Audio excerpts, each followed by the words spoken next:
सौराष्ट्र स्थित प्रभास पाटन की पावन धरती, श्री सोमनाथ महादेव का दिव्य धाम,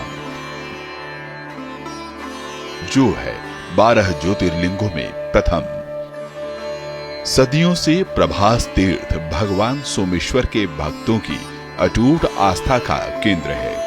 कहा गया है, सोमलिंगम नरो दृष्ट्वा सर्व पापै प्रमुच्यते, यानी सोमनाथ के दर्शन मात्र से मनुष्य सभी पापों से मुक्त हो जाता है। हजारों वर्षों से धर्म और अध्यात्म के शिखर स्थल पर अनगिनत लोग महादेव के सानिध्य का अनुभव करते आ रहे हैं।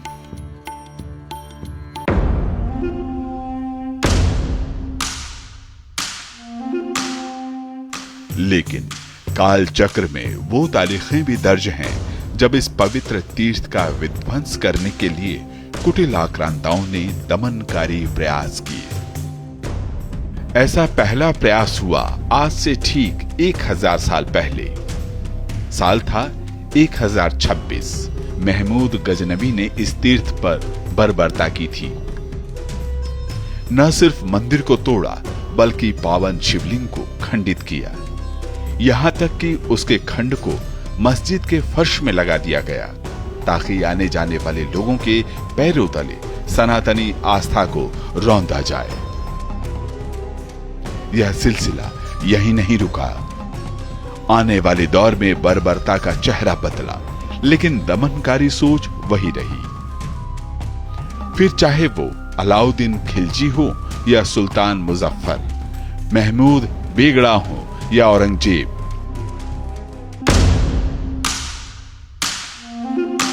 दमन का यह अध्याय बार बार दोहराया गया। कोशिश थी कि घंटियों की गूंज शांत हो जाए और आस्था की लौ बुझ जाए।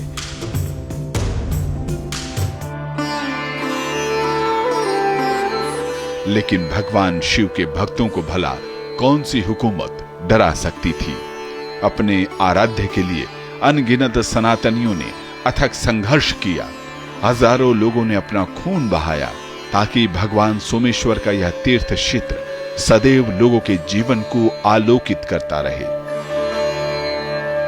और यही तो सनातन की चिर निरंतरता है, जहां आस्था सीमाओं से परे है, जो लोगों के हृदय में और रगों में समाहित है, जहां हर श्वास महादेव से जुड़ी है, हर स्मृति महाकाल में एकाकार है।